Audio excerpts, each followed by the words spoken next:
Hey guys, what is going on? Welcome back to today's episode. I know it's been a while and we haven't talked about this beauty right here, but today we're going to get right into it.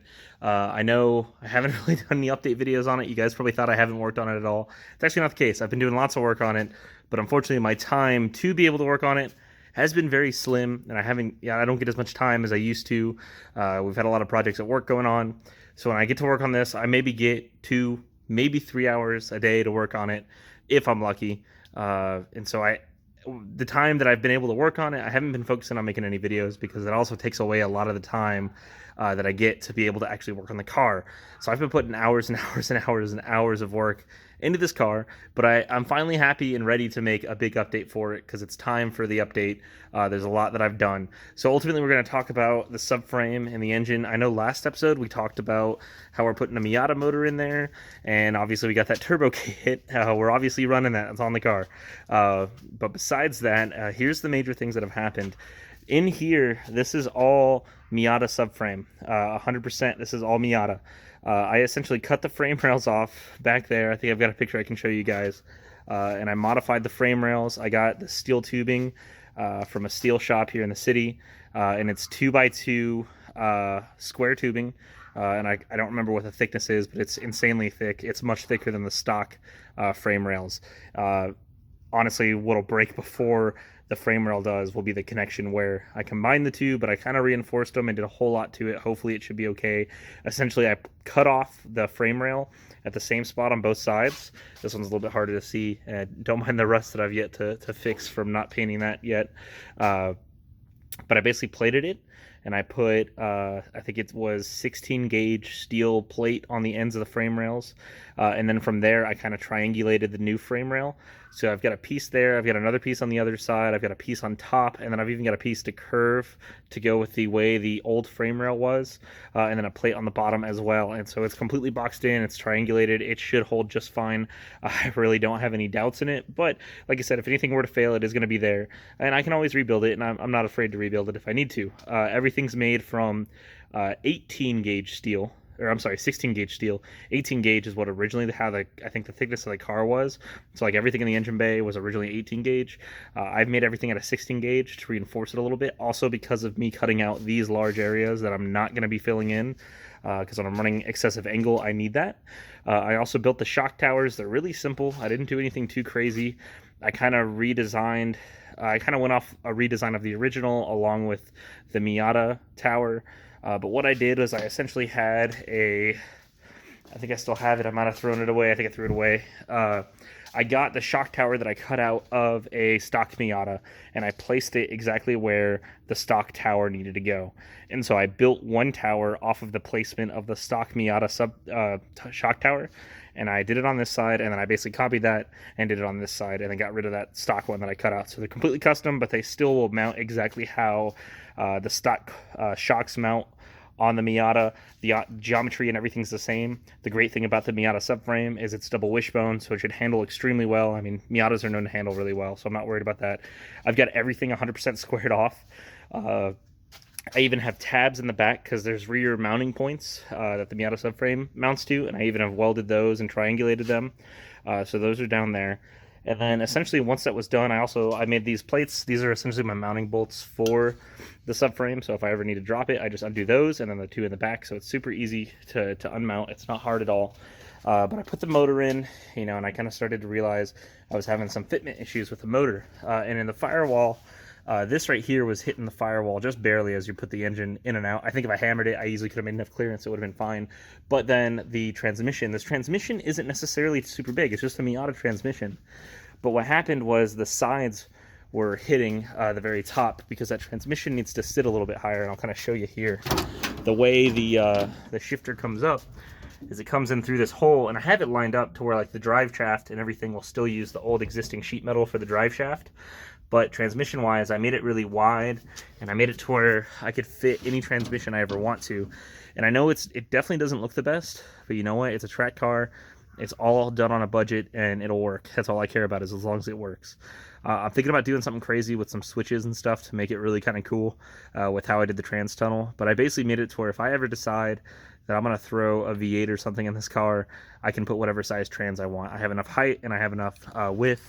I also definitely should have enough depth in the engine bay here. Since I did this slant, I can always kind of move engines back just a little bit if I need to.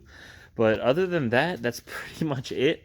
I'm finally starting to make some real progress on this car. My biggest thing is I wanted to get this thing running and driving, and then I'm going to go back and I'm start making those body kits that we have the renderings done for. And as soon as those body kits are done, I'm going to actually start selling them to kind of recuperate and help this build go and keep going. But essentially, that's it. I'm kind of finishing up a couple of last things. Like I said, I want to get this thing running and driving. But because I have the motor and everything mounted in, it's just small stuff now. I have the steering rack. So this is a Miata steering rack. I didn't have one when I got the subframe. So I picked up this steering rack. I have the mounts and bolts and everything for it. It was just in a wrecked car, so the tie rod was bent. So I got a new tie rod ends and everything. I'm doing inner and outer. I'm redoing the whole thing. I'm getting ready to mount that in. I also have a hydroelectric power steering pump. I'm going to do an episode on that because that's really going to help you 240 guys that like to do lots of different engine swaps, but power steering always tends to be an issue because you have to run a different pump, different reservoir. Sometimes it doesn't always work with your rack. You got to get all these fittings. I found a way to make it to where you can have a rack separated from your engine and still have power steering, and you literally just turn a switch on to turn on your power steering.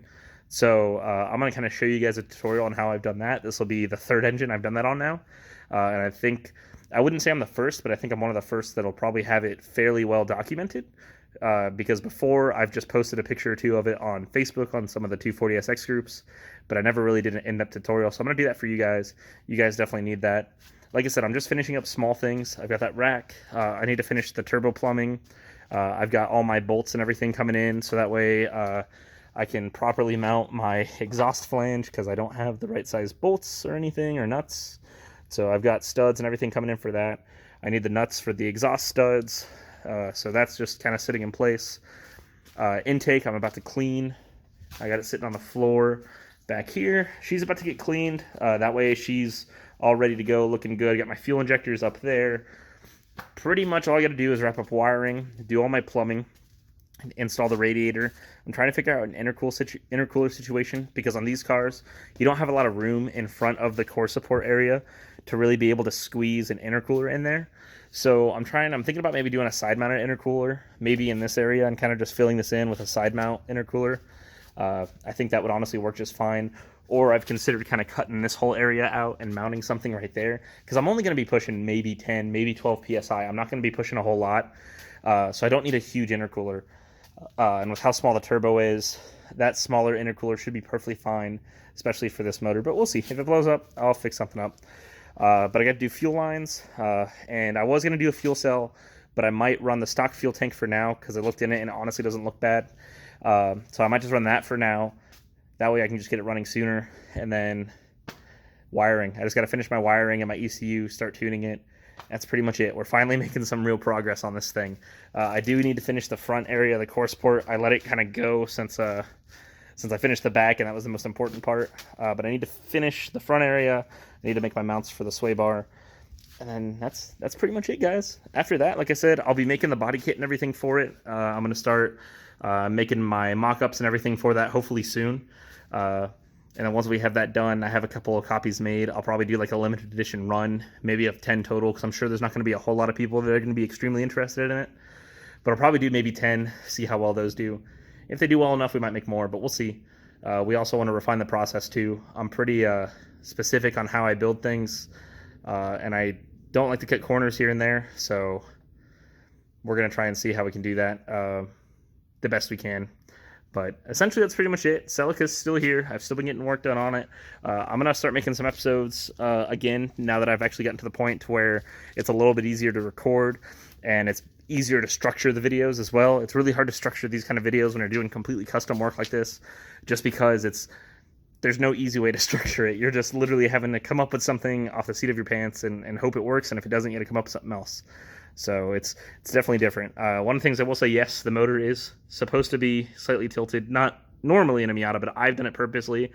That way the shifter is closer to me on the driver's side, and so that way I have enough room for the intake and everything. I was a little worried that if I had it perfectly level, the intake might hit this, but We should be okay. I don't think we're going to have any issues there, especially now with it being slightly tilted.